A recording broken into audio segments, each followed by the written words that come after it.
Welcome everybody. This is Mad Gamer and I have Cloudy Chip with me. I wanted to break down not only just custom controllers, one specific controller as well.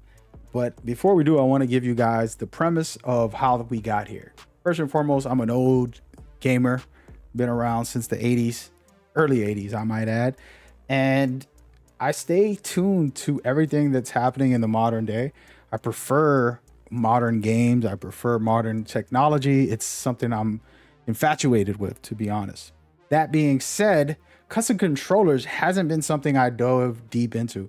When I go to events, they'll have them and I'll use them, or at a friend's house here and there, I'll have that. I also did have some of the analog customs that they've been out there, and I absolutely love that.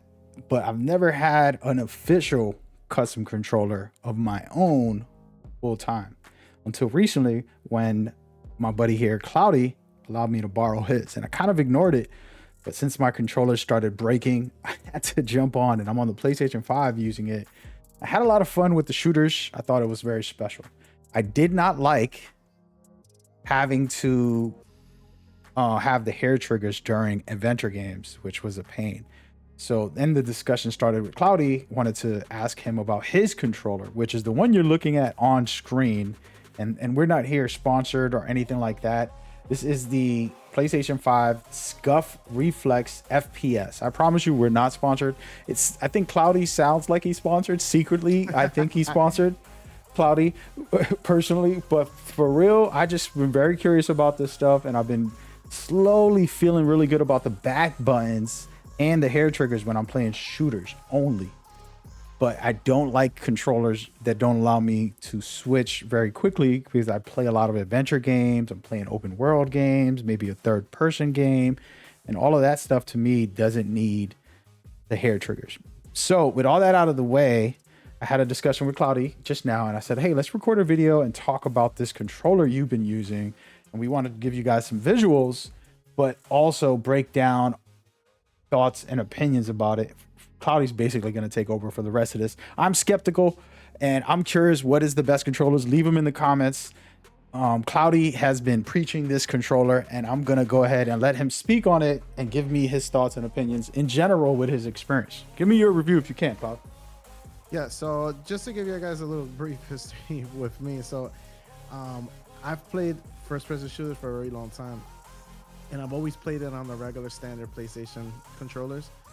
And this time around, I guess a lot of the, like Apex, it's a little bit more complicated when you're trying to like shield up and stuff like that, and still have movement and keep your movement still, flowing nicely.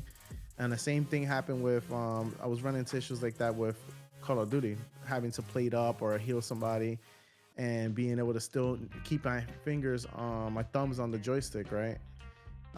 So I had trouble with that. And there's some players out there that use the claw method to be able to play games, but it's just something that's just not comfortable. I tried it, it's just not for me.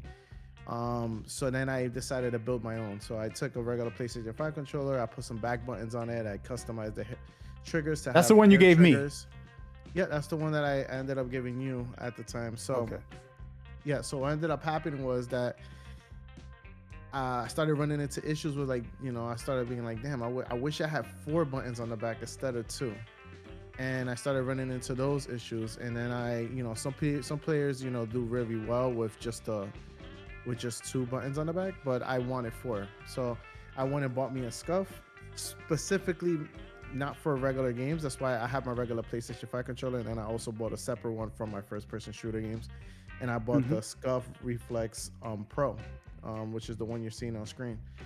And I have to say, man, life-changing for me. I feel like it's done a lot as far as being comfortable, 2, improving my movement, because it allows me to keep all my thumbs on the sticks and still be able to, dive cancel, slide cancel, stuff like that, right? So it still allows me to still plate up and run and get away from certain dangers, right? And still be able to move and still aim and do all that while without having to take my thumbs off the sticks. And that's one of the biggest reasons why I went with a Scuf, was because of how nicely they're designed. There are a lot of players recommend these, and And then, like I said, I feel like it's helped my gaming a lot more than usual, right? So I've seen a huge improvement, and because of that, I'm so I'm in love with this controller, man. And I'm always preaching to people, like my cousin, for example, where me and him always going back and forth as to why, why it's not necessary, and I'm explaining why it is necessary. And and anybody who's looking, there's a difference between just a casual gamer who just get on from time to time and just, they sit on their couch and like, oh, I'm gonna play a couple games here and there. But then you got someone who wants to kick it up a notch and say, okay, I want to take it to that next level, and upgrading to a Scuf controller. And of course, there's other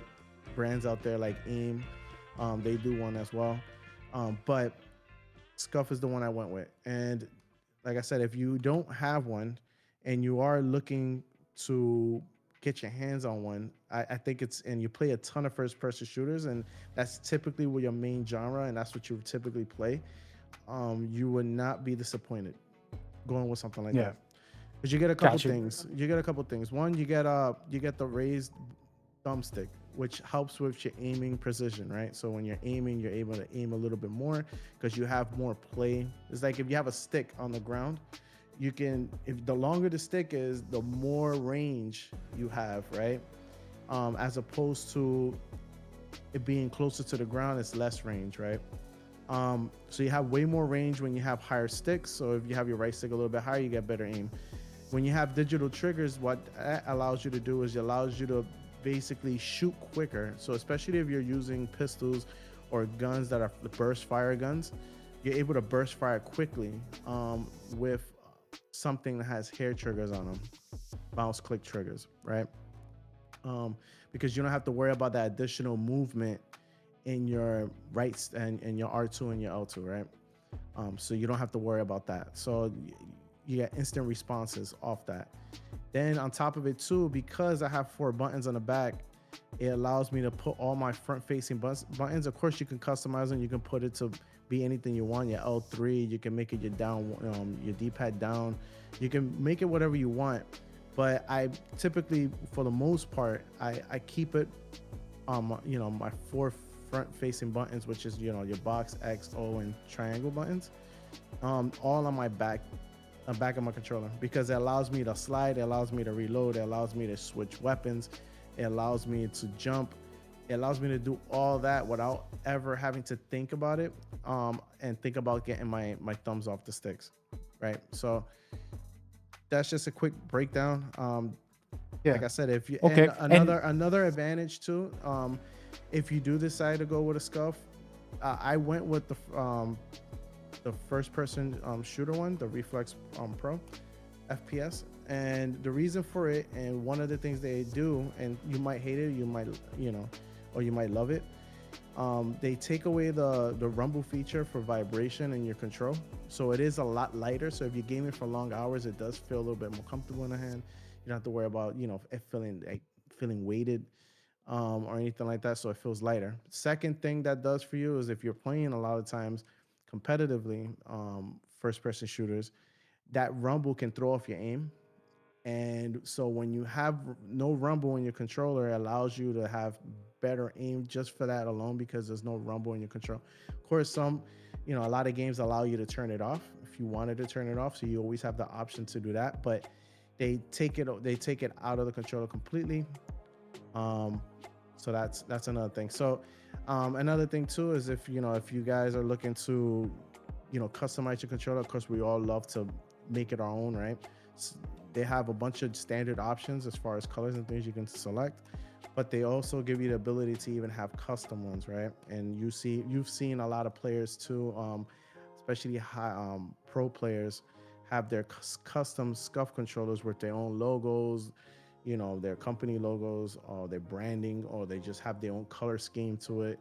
A lot of that can be done with these as well. So highly recommend it. I think they retail for about $200, $250, depending on which one you decide to go with. Okay, we're not here to advertise it, sir. Don't put out the numbers. But thank you so much, Cloudy, for that information. And I want to just do a disclaimer real quickly.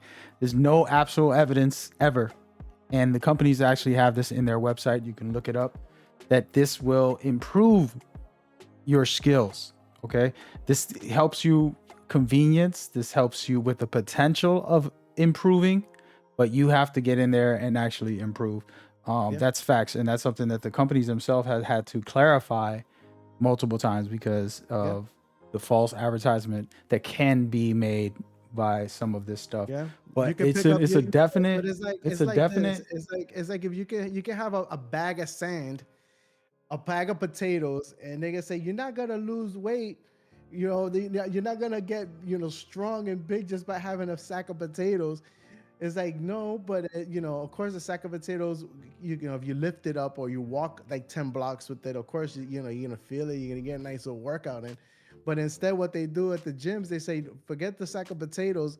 We're gonna get you some real nice equipment with some nice weights, and we're not gonna promise that you'll lose weight or you get strong. The only way to do that is through repetition, but we're gonna make it a lot more better for you, so you don't have to worry about if you Sure, want to but drop there's the a lot weight. of people, and by the way, we're not going to do a whole video because this video is strictly to talk about the custom controls. But me and Claudia went back and forth trying to educate him on the reality that there's no such thing as anything, and he's making the point there about the gym, and it's actually the facts. Millions of people sign up every January 1st because that's their resolution, and they never go to the gym for the rest of the year. And then the next year comes and they do the same thing. And hey, it's the same thing with gaming. You have to improve. You have to improve. You have to get better. You have to put in the time and effort in the end of the day. But that's not today's video. The point was, yes, these controllers are very interesting. I'm actually going to be looking into it. I've been a skeptic. Cloudy knows this is why the conversation could have turned for another 2 hours of debates. But I am only making this video because I have been convinced that back buttons are nice and the hair triggers are okay. Actually, a lot of games nowadays have settings where you can turn your regular controller into a hair trigger just by clicking on the setting to turn it into a hair trigger. So it's actually a convenience thing that the companies are realizing that's helpful. So it is true.